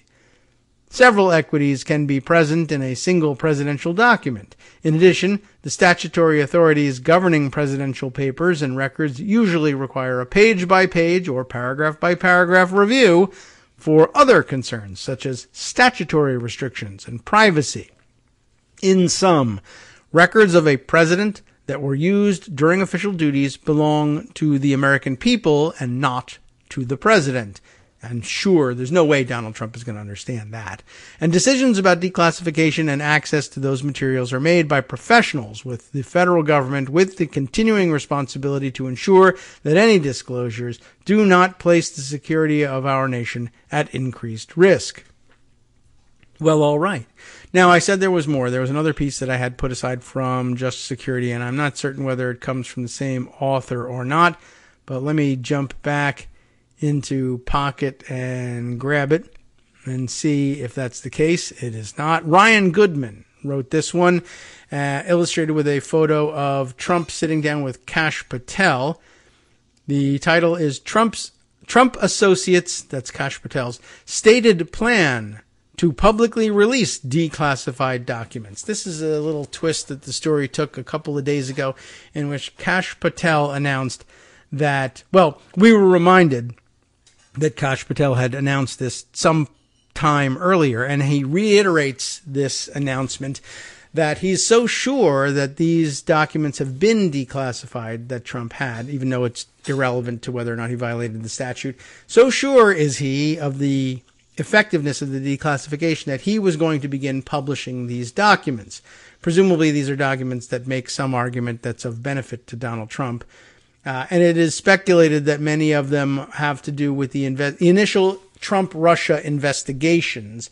I don't know that, I doubt very much that he's going to release the entirety of the record, but certainly he could threaten to release portions of it which appear to his mind to be exculpatory of the president, although I question whether or not he's really able to tell, and will sometimes step on a rake and release something that actually convinces the rest of us of the president's guilt. But anyway, that is neither here nor there.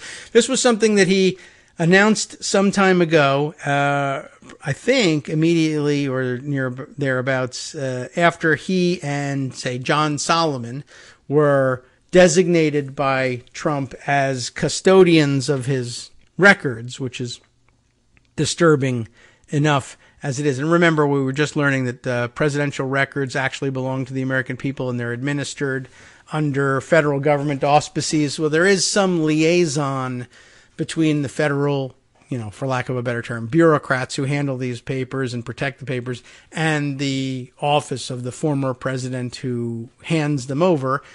And I guess the anticipation was, when they designed the statute, that most presidents would be upstanding citizens and would therefore appoint upstanding citizens to be the custodians of their records.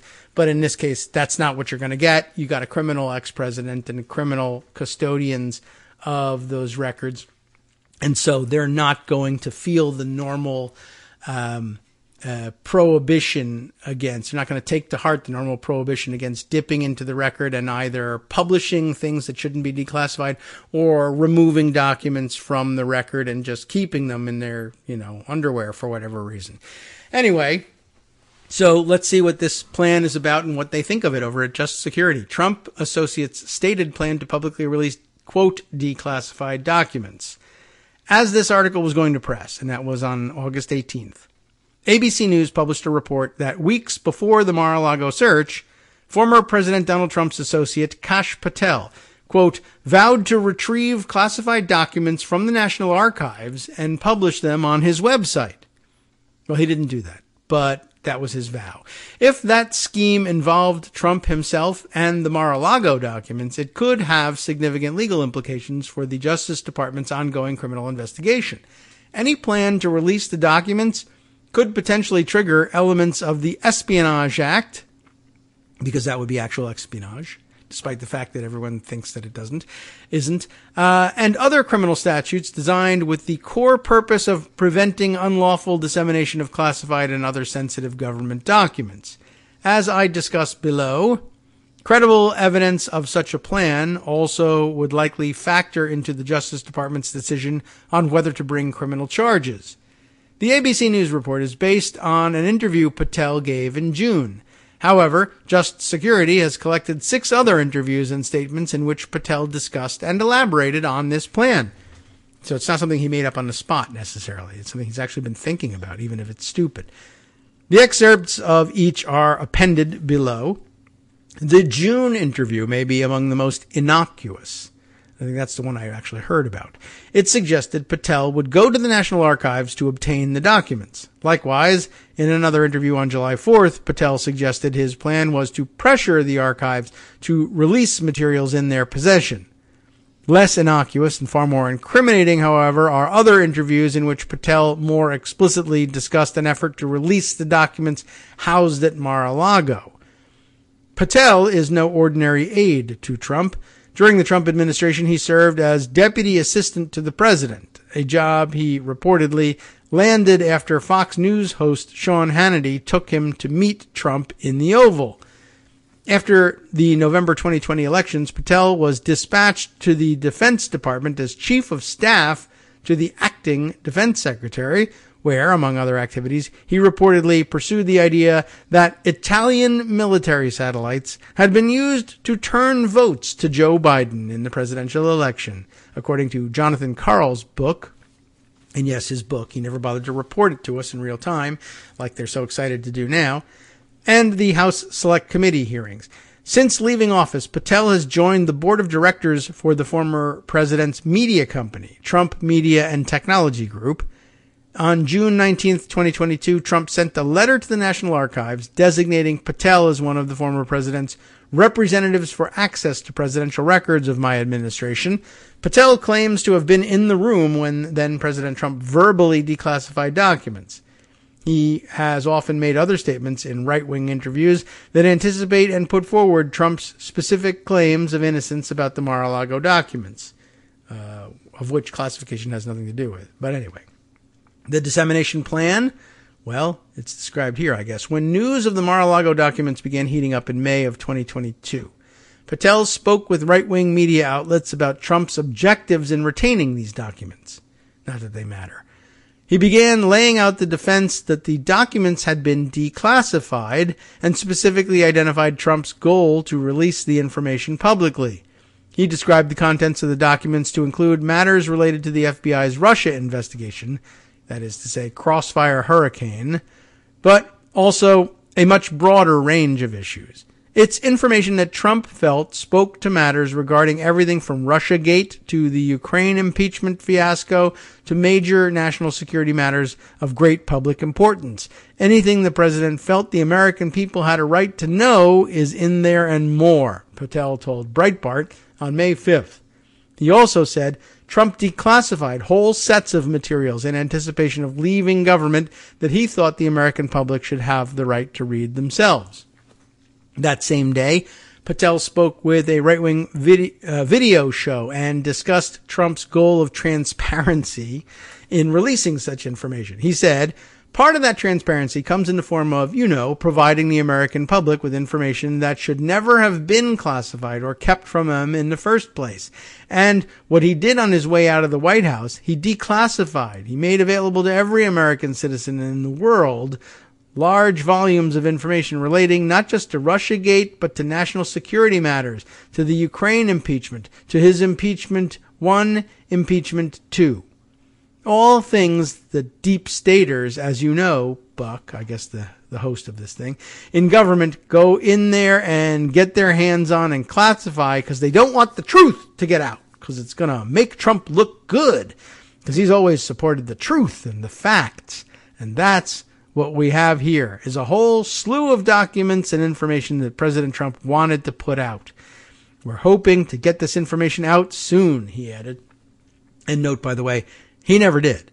Anyway, in the June 11th, 2022 interview covered by ABC News, Patel spoke about using his official status as Trump's representative to the National Archives to obtain and release documents. So again, leveraging that position in ways never anticipated by the designers of the statute.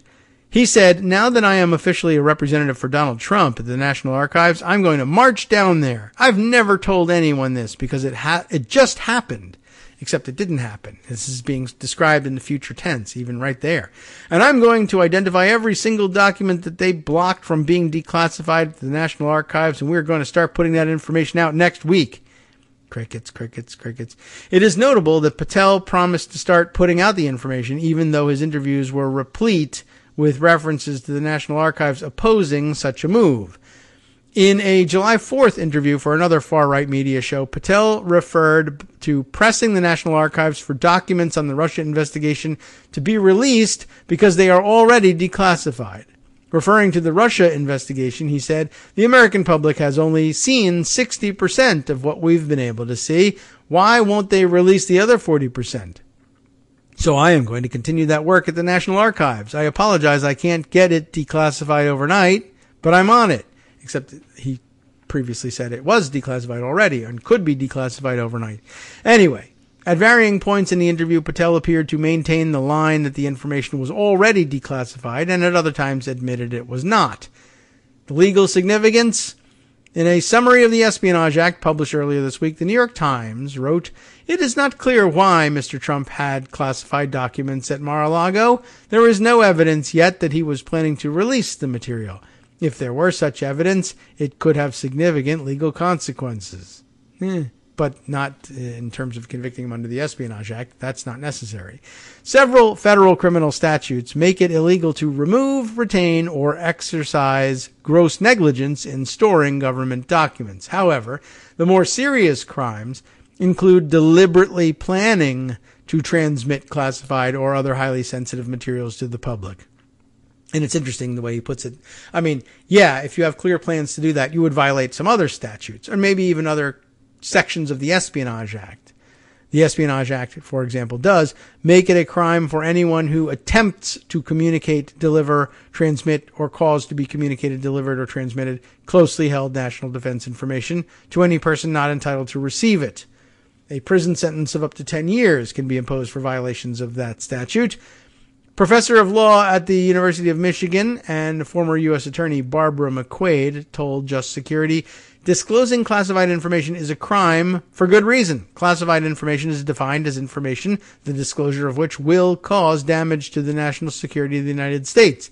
Disclosing classified information to refute links to Russia puts Trump's personal and political interests before our country. And that's really what's at the heart of all this. Even if there really was information which would exonerate him, which is being held in confidence, classified by the United States government, putting it out so it would clear his name, as much as he wants to do that, if the determination is that it puts the national security at risk, that's just part of the job. You're just going to have to eat it. So I'm sorry that you continue to look guilty on your collaboration with Russia, but the information that you think exonerates you, which, by the way, I'll bet anything doesn't actually exonerate you, it's going to have to stay classified. To your great frustration, I'm sure, but that's with great power comes great frustration. I'm sorry I can't help you with that. You should just talk to a shrink. Anyway, the Congressional Research Service has noted that no individual has ever been acquitted based on a finding that the public interest in the released information was so great that it justified an otherwise unlawful disclosure. No, those people are in jail or have fled to Russia. If evidence emerges of a plan to release the Mar-a-Lago materials, it could also shape the Justice Department's decision on whether to bring charges. Factors that traditionally weigh in favor of the discretionary decision whether to bring a criminal charge would include the nature of the government information stolen, for instance, if it is vital national security intelligence, and what the person intended to do with it. There are other statutes where that intent, I would say, is of greater interest, just not 793. Although DOJ need not wait until such information is disseminated to a third party, if that was intended or in fact occurred, that would weigh in favor of bringing a charge. Andrew Weissman a professor at NYU School of Law and former general counsel of the FBI, with experience working on these national security investigations, said in an email to Just Security, because some of Patel's comments appear to involve simply pressuring the National Archives to release certain documents, presumably pursuant to proper procedures, it remains to be seen how the Justice Department will choose to handle the case. Now some appendices here. Kash Patel's statements. What follows are long excerpts of Patel's statements. Just Security has collected the audio and video recordings, just so you know that we actually have those. The May 5th, 2022 interview quotes as follows. Trump declassified whole sets of materials in anticipation of leaving government that he thought the American public should have the right to read themselves. The White House counsel failed to generate the paperwork to change the classification markings, but that doesn't mean the information wasn't declassified. I was there with President Trump when he said we are declassifying this information, except, yeah, the paperwork is what makes everything turn in the government, and you hate doing paperwork. It doesn't surprise me that you failed to finish the process, and that matters. The story says the National Archives found the documents had classification markings on them. That doesn't mean that they are not declassified. All previous classified documents have classification markings on them. It shows that they used to be classified. It's petty bureaucracy at its finest. Government simpletons not following a president's orders to have them marked declassified. The president has unilateral authority to declassify documents. Anything in government. He exercised it here in full. It's information that Trump felt spoke to matters regarding everything from Russiagate to the Ukraine impeachment fiasco to major national security matters of great public importance. Anything the president felt the American people had a right to know is in there and more. Of course, all of that claim in the middle there about the fact that they're still marked classified means nothing. It's just people disobeying orders from the president to mark it declassified, except that's not really an accurate description of what it is. It's that he never gave them the notice that it would require and never got clearance from the original classifying authority to change those markings. But apparently, the claims of the other writers in this segment are that that happens pretty routinely, and there's a process for doing it, and the fact that he short-circuited that process actually means something. May 5th, 2022, a video podcast interview in which Patel says, as you know, President Trump's platform was transparency, and part of that transparency comes in the form of, providing the American public with information that should never have been classified or kept from them in the first place. And what he did was, on his way out of the White House, he declassified, made available to every American citizen in the world, large volumes of information relating not just to Russiagate, but to national security matters, to the Ukraine impeachment 1 and 2. We read most of this, actually. And as I realize now, this is going to take an awful long time to get through these appendices, and they really are restatements of stuff, a longer context of things that the important parts of which were excerpted earlier. But I encourage you to read through them if you want to be fully versed in what Kash Patel has been saying all along. But let me leave that for you to do over the weekend so we can move to some other items, still waiting for some discussion. Let's see. Okay. Let me jump back in the last 10 minutes to the thing we started on the other day when Bosengood / Bethesda 1971 pointed us to the post on Daily Kos. Remember when we extracted a top spy from Russia after Trump mishandled classified intelligence, and use that to jump on to other writing at Daily Kos that by community members who recall this incident and kind of fill out the record here. Just as by way of a quick reminder of what was in the Bethesda 1971 post on this. Remember also when we thought that in addition to the Mueller criminal investigation, Russia or FBI was running a separate counterintelligence investigation about Trump's ties to Russia. And the reminder that Rod Rosenstein, while at the FBI, or rather at the Department of Justice, Deputy Attorney General Rod Rosenstein told the FBI, basically lying to them, that the FBI, that Mueller was really conducting a counterintelligence investigation as well as a criminal investigation. So you can stop duplicating his efforts. Stop your counterintelligence investigation and just let Mueller do the work. Except Mueller was never doing counterintelligence work, and so therefore years were lost in which no one was doing the counterintelligence work at all. Well, this is apparently detailed by someone else's writing. Alter Ego 55, the reason Trump has appropriated U.S. classified documents, he says, is far more sinister than you might think. Let's take a look at what that theory might be. The reason Trump has appropriated U.S. classified documents is far more sinister than you might think. Oh, I don't know. I can think of pretty sinister reasons. But yeah, apparently a lot of people are trying to imagine that it's just a love of tchotchkes for whatever reason. Trump's reason for appropriating U.S. secrets is far beyond simply hiding evidence, claims our community diarist here, Alter Ego 55. Trump thought he could take his lifelong scofflaw behavior into the presidency and not suffer the consequences as he's done his entire life. Trump has survived without being imprisoned by draining investigative and prosecutorial resources with endless appeals and paying millions of dollars in tribute, that is to say fines, instead of going to jail. He made it too expensive for prosecutors to pursue, so they settled for massive fines. It's a strategy taught to him by Roy Cohn and his stable of New York City crime bosses. We'll look at a brief history of Trump's documented lifetime of criminality, including deep ties with Russian oligarch mobsters over the decades, allowing him to think that he could get away with it as president. Then we'll explain why Trump is holding classified information for his own purposes. If you're already familiar with Trump's history of illegality and don't want to read about a few choice examples of the following, a bunch of bullet points, including how Trump, he claims here, began his life of criminality at the age of 13. Is that even so? Okay.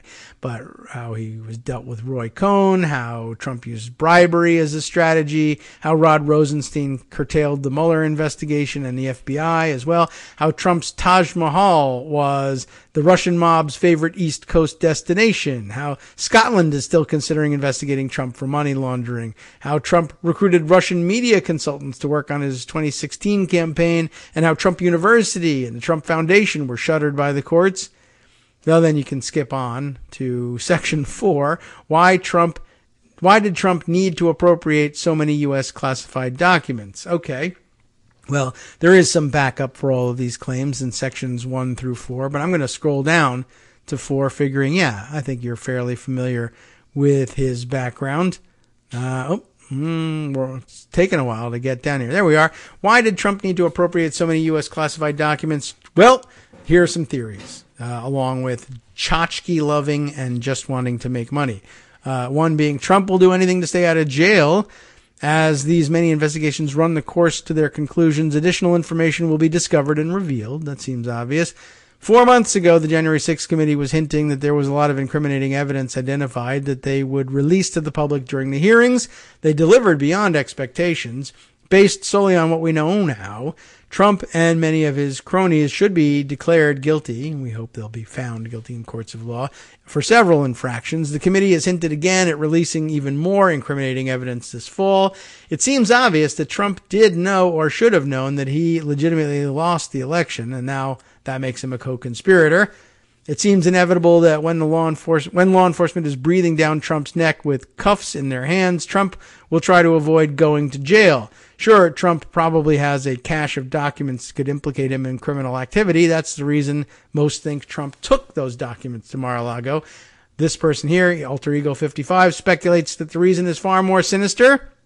When things start getting dicey, Trump will board a helicopter to a Russian or Saudi yacht sitting offshore outside U.S. territorial waters. From there, he will self-exile to Moscow or Riyadh. Putin or MBS will gladly help take care of Trump's basic needs. Do you think so? I'm not so certain that they actually would.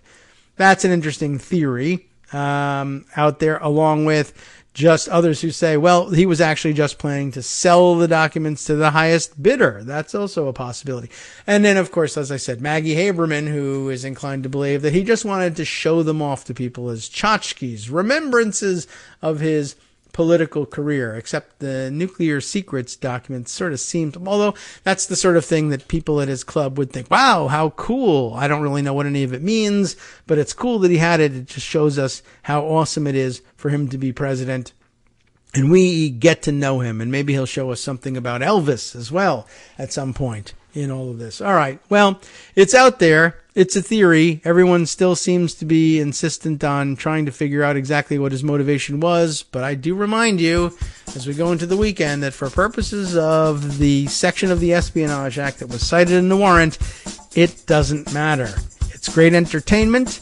It's fun to speculate what he might have been doing with the documents, but he doesn't have to have any plans for them whatsoever in order to be guilty under that section of the Espionage Act.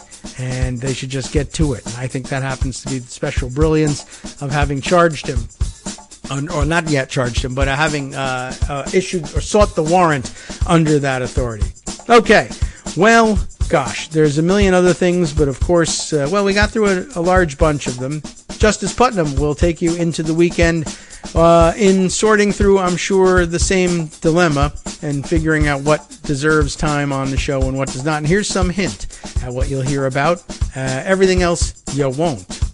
What have we got here? There's been a dangerous and significant shift by right-wing militia groups lately. That seems obvious, but we'll hear some detail about that. Plus, a federal judge blocked Florida from enforcing a new state law that limits how private companies teach diversity and inclusion in the workplace. Good block there. Why are you reaching into that? I have no idea. But he's an authoritarian at heart. That's exactly it. Utah officials secretly investigated a high school female athlete's gender after some sore loser parents complained that her margin of victory was too good. NetworksRadio.com. You have been listening to Kagro in the Morning with David Waldman. And that's an important story. I think we'll focus on that one. I'm glad he's picked that one up. I thought that would make a good inquiry as well heading into the weekend. Thankfully, he's got us covered there. Yeah, it really puts lie to the idea that this is about protecting girls from prying eyes when the parents come out and say, we have to pry with our own eyes into her clothing.